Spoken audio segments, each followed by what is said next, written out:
What up, friendos? Welcome back. We're talking about anime today, or, well, not specifically anime, more anime fans being utterly wrecked by, the growing trend of digital media that everyone's sort of surrendered over to, and then now, it's going wrong in the way that everyone knew it was going to go wrong. So basically, FUNimation, which is owned by Sony, acquired Crunchyroll, I believe, in 2022, something like that. It was a little while ago.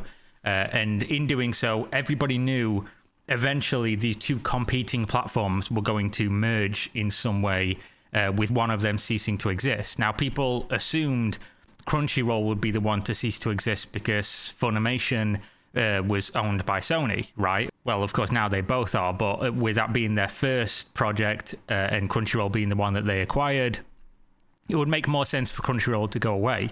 But what has happened is, of course, Crunchyroll is a wider international brand and name than FUNimation is, which I believe is more of like a North American brand.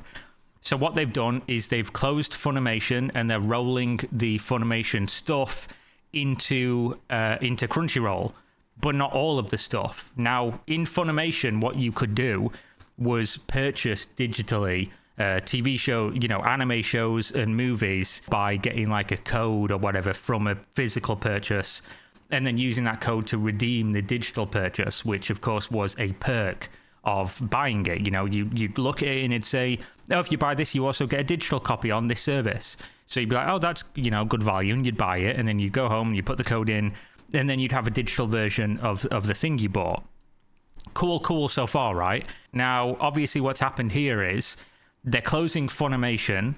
They're saying this is a good thing, that now everything's being rolled into Crunchyroll, which it is in a way and isn't in another, which we'll go over in a second. But they are also saying, as you can read here, what is going to happen to my digital copies? They say, we understand that you may have concerns about your digital copies from FUNimation. Then they added this part in after the fact, after they published and people were getting upset. These digital copies available on FUNimation were digital access to the content available on the DVD or Blu-rays purchased. Please note that Crunchyroll does not currently support FUNimation digital copies, which means that access to previously available digital copies will not be supported. However, we are continuously working to enhance our content offerings and provide you with an exceptional anime streaming experience. We appreciate your understanding and encourage you to explore the extensive anime library available on Crunchyroll. So what this says is, the stuff that you had, we're taking away from you. But don't worry, this is a good thing because there's lots of anime on Crunchyroll. There always was. But there always was.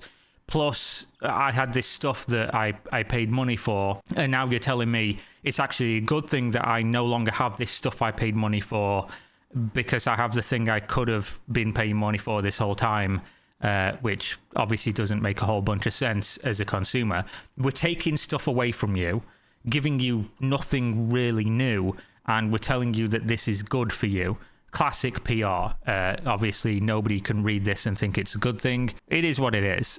So basically, this is bad. And another example of why going fully digital has stripped people of rights and ownership, and why it's almost certainly a net negative and will continue to be going forward. Because what you had here was two competing products, which is good in capitalism for consumers. Competing products are good because it means that they have to strive to improve because they're not the only show in town. If your only source of entertainment is going to this one show, what are the chances they're going to be innovating and improving all the time and trying to give you, the customer, the best experience so you don't go to somebody else's show? But when a big company says, oh, fuck competing, we'll just buy our competition and then roll it all into one big mega service, what you can expect to happen from that is obviously a worse experience, almost always, including price hikes. Price for things are going to go up because they have to recoup that loss of buying that company in the first place.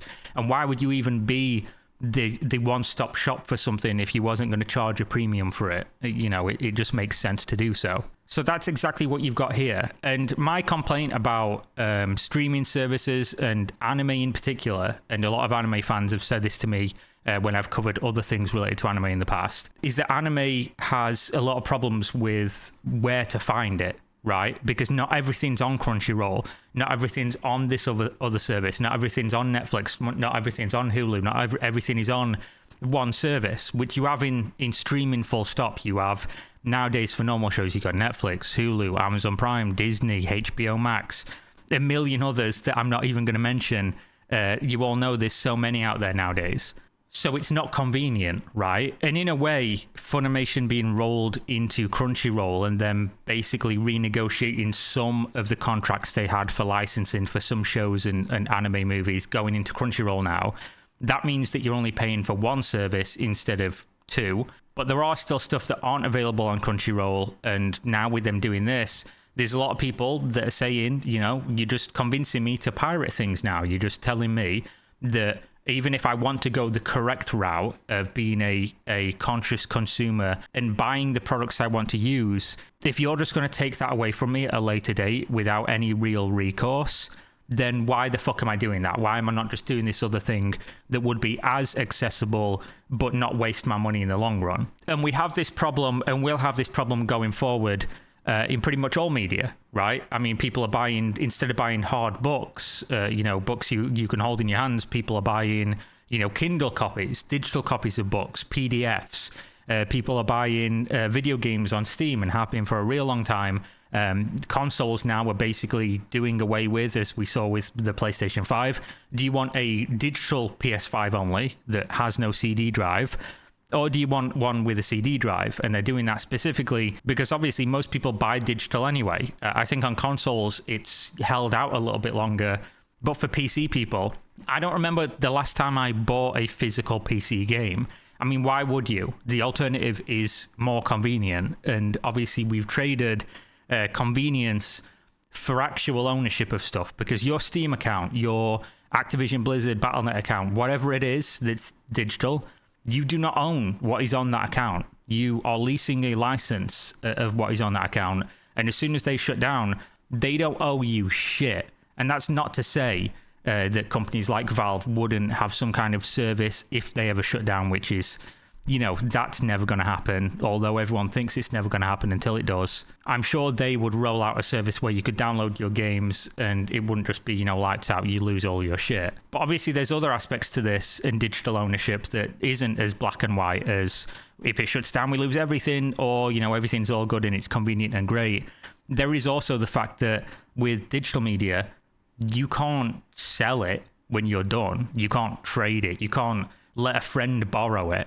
With physical media, anime, you bought a cool anime or whatever, and your friend's like, oh yeah, I've not seen that. You can't just be like, oh yeah, borrow my copy and, bring it back in a few days or whatever. In fact, the only way you could do that nowadays would be to say, oh, just use my login details. And most subscription streaming services now are like, that's against the rules.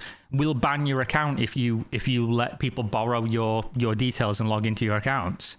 So do I think this Funimation thing is the worst thing in the world? No, probably not in the grand scheme of things. But at the end of the day, it is just another example of how people have traded away actual ownership of stuff for digital. And then people are surprised when they're told, you don't own this shit. And not only do you not own it, the company has no, as far as I'm aware, legal responsibility to give you anything. So why the fuck would they?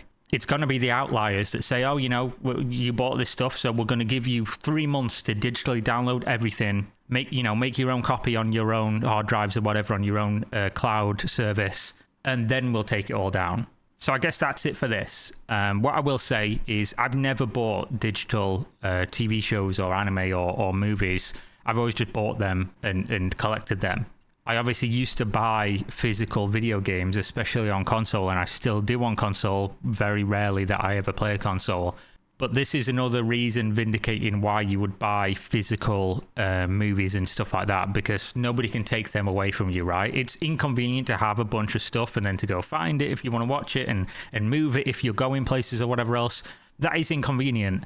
But you are trading away that convenience for basically somebody else being able to just take your stuff away from you against your will and say you no longer own this. In fact, you never did.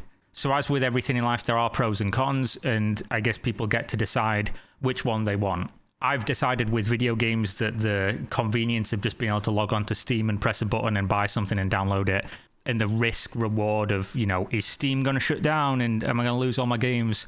I've decided, as many other people have, whether consciously or not, that that's worth the risk. And I feel a little bit more comfortable in that decision than I ever would with stuff like movies, TV shows, or games. And obviously treat streaming services as you don't own anything, you're just watching it, you're just leasing a license to watch all this stuff, and not to click that, you know, buy this DVD digitally, because that seems like a complete waste of money. Especially when a company as big as Sony is doing stuff like this, you know, you're not immune to it. So there we go. Thanks for watching as always. Sorry for the Funimation anime fans who lost their library of digital stuff. But as the company said, at least you'll be able to watch on Crunchyroll the stuff that may or may not even be there. But there we go. Check out the link in the video description. I'm fairly sure right now GamerSupps has a pretty big offer on where they're giving a whole bunch of discount to people who use discount codes such as mine that's in the video description. GamerSupps is a powder. You put it in water, you drink it, it's cool, it tastes good. You can get a bunch of different flavors. My personal favorite right now is Soda Pressed Despair, which is Soda Poppins flavor, and it tastes like pear. It's actually a fucking banger. You can get it with caffeine in or without caffeine, which is my preferred way to drink it. They also sell other stuff, waifu cups. I don't have one next to me because I'm drinking my coffee at the moment. I've just woke up. They also sell snacks and stuff, so go check that out. Link in video description. I get a kickback if you use my link and buy stuff, so win-win. Thanks for watching. See you next time. Peace.